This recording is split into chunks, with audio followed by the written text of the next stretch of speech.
everyone, welcome to my channel. Thank you so much for watching and I hope you will enjoy this video. So this is another coloring book flip through. This is another book where I think it is really good for beginner colorists and colorists who are trying to learn some new techniques such as shading, blending, shadowing, or for people who are trying new materials.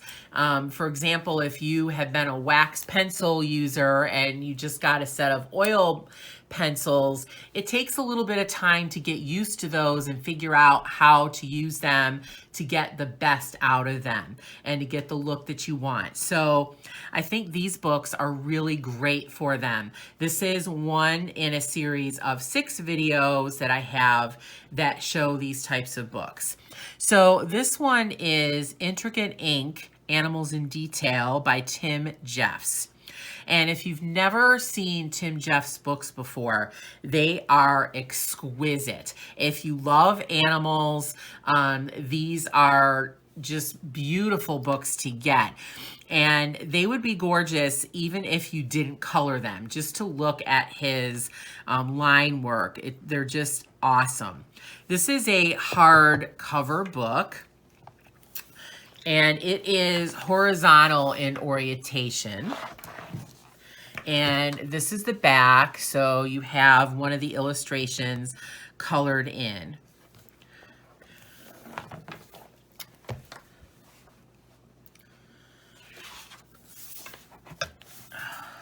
Oop. Okay, just gotta get some things out of the way so I can push this back. Okay.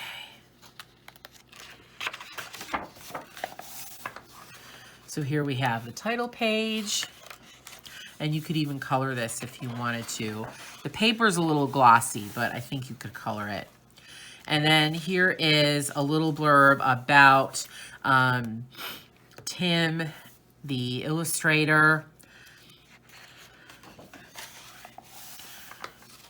And then we have a little table of contents of all the animals. So if there's a specific animal that you're looking for, you can turn to this page and find out exactly where it is. So if I wanted to color the rhinoceros, I know I have to turn to page 39 and I would find the rhinoceros. And so this is fully colorable as well. So now we get to the illustrations. So these are all on black backgrounds, so you don't have to worry about coloring the background at all, which is really nice, I think. I like coloring black backgrounds, but I like coloring backgrounds, not black backgrounds, but I like coloring backgrounds. But sometimes I just don't feel like worrying about it because sometimes I just have no ideas for a background, and it's just nice and not to have to worry about it. And these are all encased in rectangles, so you don't have to worry about getting into the center binding. They are all pretty close up of the animal. Now, these are very intricate, and I would call these grayscale images. However, you do not have to color each little part, and the shading actually gives you some help with where to put your colors. So for example, if I want to color this animal, I think it's some type of bear, in 3 different shades of brown, I would know that my darkest shades would go here, my medium shade would go here, and then my lighter shade would go here. So it looks really intricate and difficult, but it's really not. It really helps you to see where to put your color, and then you know exactly where your colors are going to meet, and so you can work on blending in those areas. Now this one is really easy. So you just have some very clear areas of light and dark. And even though you see all of these lines, you don't have to color them. You could just color right over them with solid colors.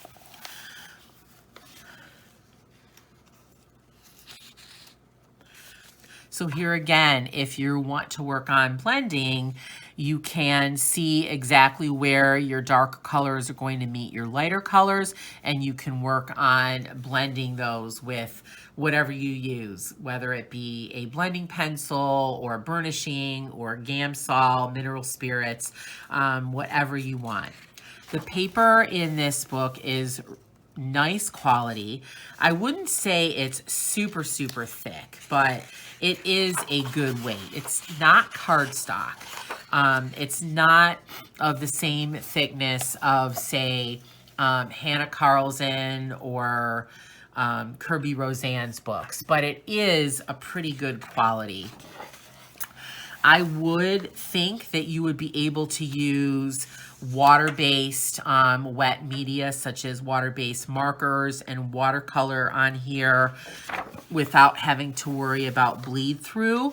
However, if you do want to use alcohol markers, you will definitely need to coat the page in clear gesso first to make sure you don't have bleed through. So some of the pages are vertically arranged, others are horizontal. I think most of them are horizontal. That's why I did this orientation.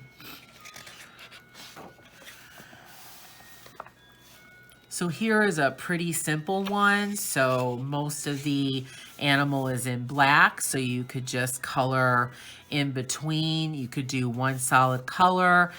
You could do a rainbow, so building from lighter colors to darker or vice versa. So many things you could do. So here, this would look great in one shade of gray, or again, you could practice with different shades. These images will look beautiful no matter how you color them. And each one is a little bit different, so you can practice different techniques.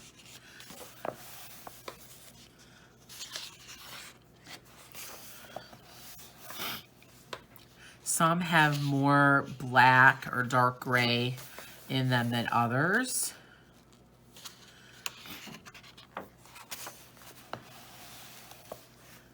I like this one. I can just picture him yelling at somebody who's over here.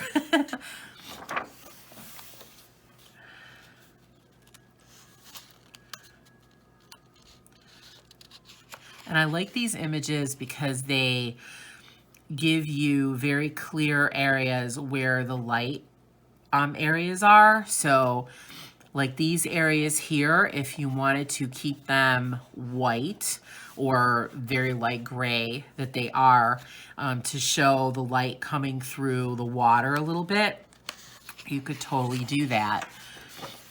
And you don't really even have to do anything.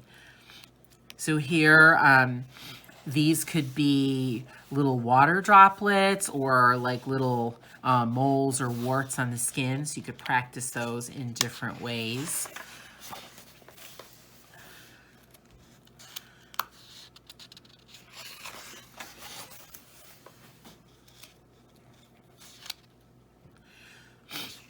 I like that this is a hardcover book, so you don't have to worry about the pages falling out. It is bound very, very well. Everything will stay exactly where it is. And when you get finished, this would make a really great coffee table book. And even if you didn't finish all the images, they are just so beautiful to look at just as they are. So you could color some and leave the rest just the way they are. And of course, they're really great for practicing fur, feathers.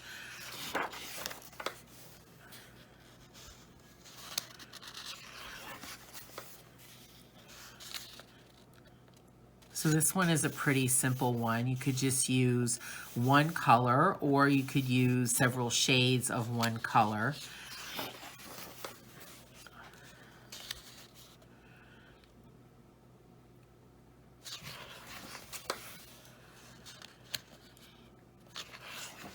And there are so many illustrations in this book. Each page is numbered, which is really nice.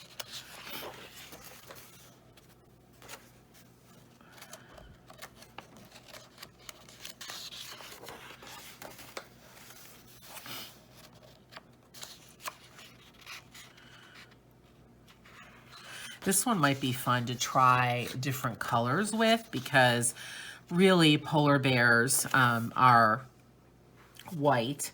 So technically you could leave this one as it is, but you could try, you know, maybe a pink polar bear or a green polar bear and try your blending and shading with different colors on this. I think that would be really cool.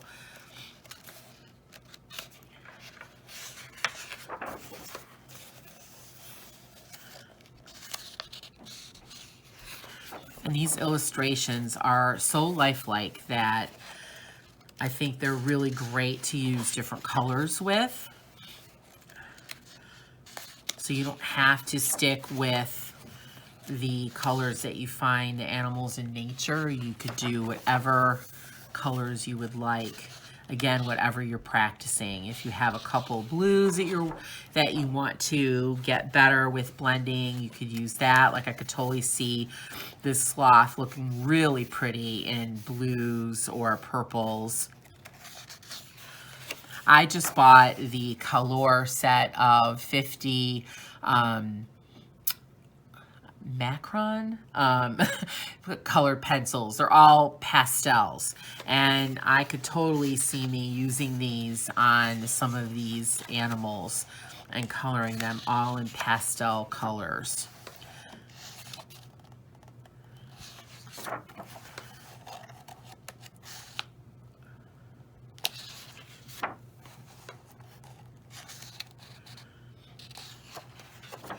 And I think if you want to try grayscale, I think this is a really good one to start with, because the grayscale is really clear. You can see where the darker areas are and the lighter areas and the midtones are very clearly. So it really will help you to start getting used to grayscale in a very easy way. And then this is the last page of the book. So I hope you enjoyed this flip through. If you have this book or would like to purchase it, I would love to see that in the comments. Please give this video a thumbs up if you liked it, and don't forget to subscribe to my channel to get more content like this, such as color alongs and tutorials. Thank you so much for watching, and have a very colorful, crafty day.